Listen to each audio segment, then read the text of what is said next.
Hi guys, Assamese kitchen আৰু daily lifestyle আপোনালোকক পুনৰবাৰ স্বাগতম জনাইছো। ধাবাত হুকানুটি আৰু তৰকা খাই কোনে ভাল পায় বাৰু? মই কিন্তু বিৰাট ভাল পাওঁ। আজি মই আপোনালোকলৈ লৈ আহিছো ধাবা ষ্টাইলত বনোৱা গুটা মগুৰ তৰকাৰ এটা ধুনীয়া ৰেচিপি। আশা কৰিছো ৰেচিপিটো চাই আপোনালোকৰ ভাল লাগিব।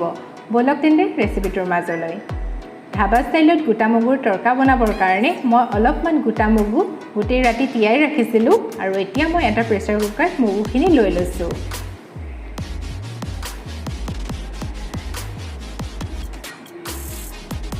আৰু লৈছো অলপমান মাটি দাইলখিনিও মই তিয়াই ৰাখিছিলো আৰু ইয়াৰ পৰিমাণটো আপোনালোকে 2:1 বুলি ধৰিব পাৰে। যদি দুভাগ গুটা মগু হয় এভাগ তেতিয়া মাটি দাইল হ'ব।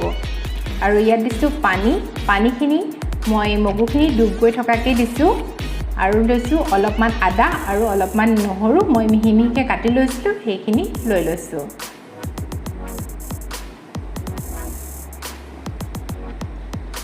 ইয়াত দিছোঁ হালধি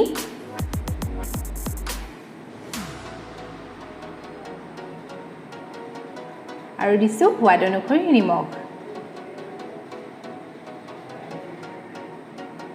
এতিয়া মই প্ৰেছাৰ কুকাৰটো 3টা হুইচেল মাৰিবৰ কাৰণে ৰাখি দিম। 3টা হুইচেলৰ পাছত এয়া মগুখিনি ভালদৰে বইল হৈ গ'ল আৰু এতিয়া মই এখন কেৰাহী লৈছোঁ। কেৰাহীত দিছোঁ অলপমান সৰিয়হৰ তেল। তেল গৰম হৈ আহিলত ইয়াত দিছোঁ অলপমান মই গোটা জিৰা আৰু জিৰা ফুটি অহাত মই তাত দিছোঁ অলপমান পিঁয়াজ। মই এটা পিঁয়াজ মিহি মিহিকৈ কাটি লৈছিলোঁ। এতিয়া পিঁয়াজখিনি মই অলপ ভালদৰে ভাজি ল'ম।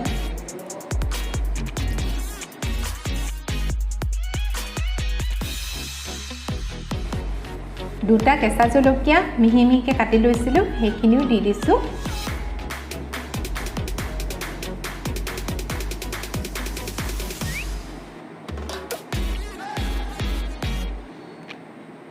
পিঁয়াজ ভজা হৈ গ'ল আৰু ইয়াত দিছোঁ এতিয়া মই বিলাহী। মই এটা বিলাহী মিহি মিহিকৈ কাটি লৈছিলোঁ।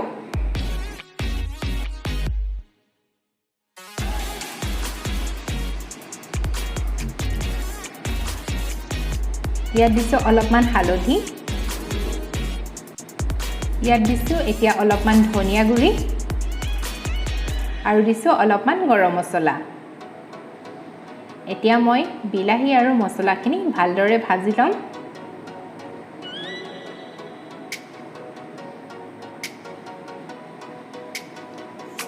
যেতিয়ালৈকে তেল বিৰিঙি নাহে মছলা আৰু বিলাহীৰ পৰা তেতিয়ালৈকে মই ভালদৰে বিলাহীখিনি ঢাকি ভাজি ল'ম।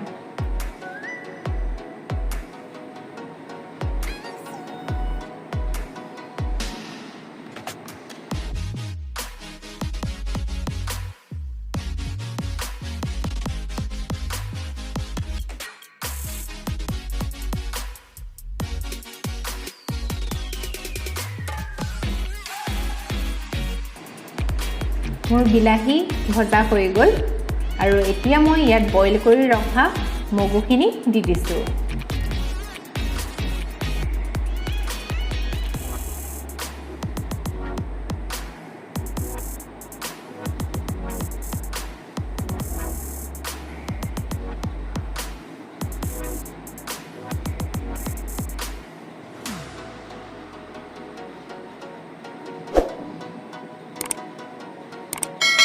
আৰু এতিয়া মই 5 মিনিটৰ কাৰণে ঢাকি ৰাখি দিম। এয়া উতলি আছে।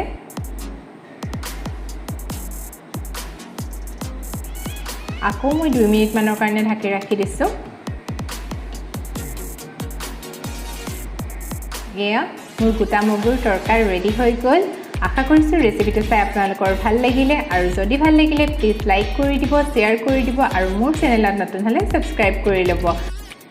শেষত মই তৰকাখিনি অলপমান বাটাৰ দি পৰিৱেশন কৰিছোঁ। Thank U.